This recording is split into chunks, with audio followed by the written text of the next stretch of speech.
So here's example number 2 for impulse. We have a 5-kilogram toy car can move along an x-axis.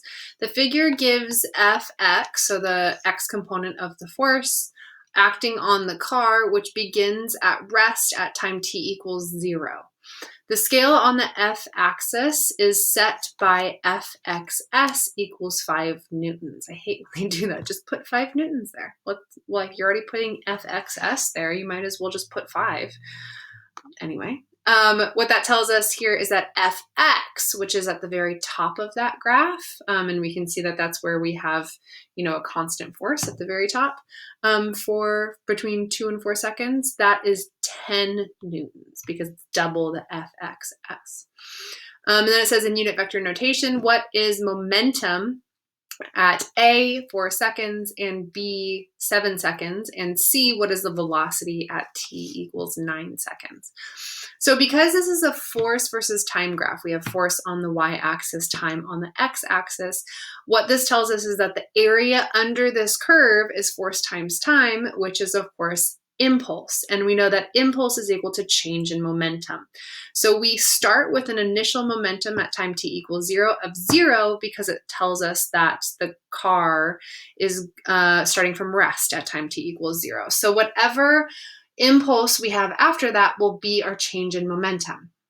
So first, in order to find the change in momentum, well, for A, if we want to find the momentum at t equals 4 seconds, we have to find the change in momentum until t equals 4 seconds because we start with a momentum of 0. So whatever we get for our change in momentum, that will be our final momentum. So what I'm going to do is just find the area under the curve up until that time t equals 4. So here we can see is our time t equals 4 seconds. We can see that we have a rectangle right here and we have a triangle right here. So because of that, we have to use your 1/2 base times height from 0 to 2. So for letter A, our J, which is equal to the change in momentum, which will be equal to final momentum because initial momentum is 0, will be the area under the curve, VE. So our area from 0 to 4 seconds will be equal to 1/2 base, which is 2, times height, which is 10, plus our base, which is 2, times height, again, which is 10 newtons. And remember, we're using a triangle area and then a rectangle area, which is why I have the 1/2 base times height. That's our area for a triangle. And then just base times height is our area for a rectangle. So here we end up getting 10 plus 20, which is 30. And then, of course, remember, this is a momentum that we're finding. So it's 30 kilograms times meters per second.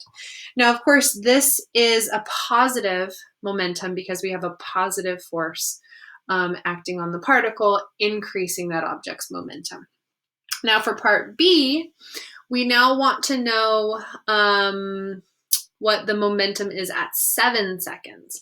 So 7 seconds is right here. So again, we can see that we have 30 kilograms times meters per second here, and then we're going to have an additional 1/2 base 2 times height, which is 10. So again, we have 30 plus 1/2 2 times 10.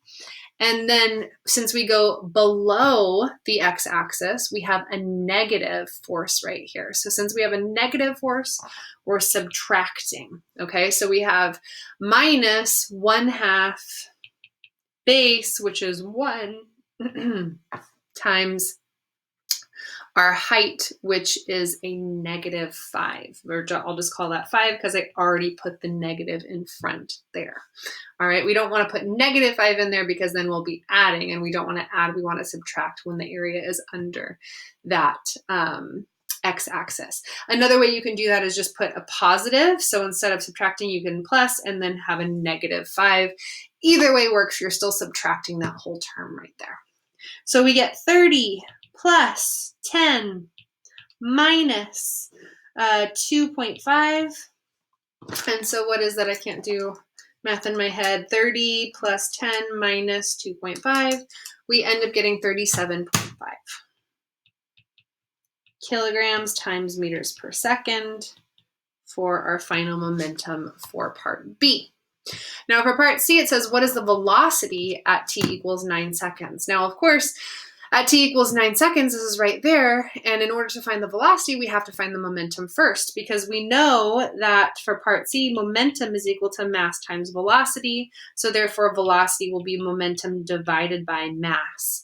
So in order to find velocity, we have to find our momentum. We know the mass is 5 kilograms. So whatever we get for momentum, final momentum at 9 seconds, we can just divide that number by 5 in order to get the velocity.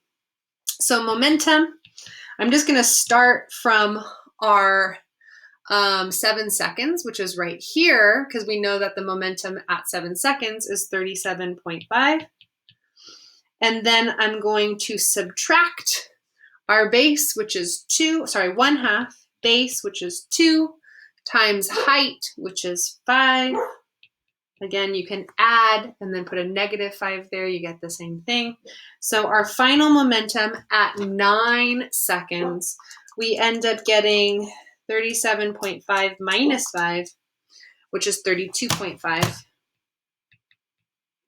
kilograms times meters per second. And then in order to find velocity, we get 32.5 kilograms times meters per second divided by 5 kilograms. So our final velocity at 9 seconds is 6.5 meters per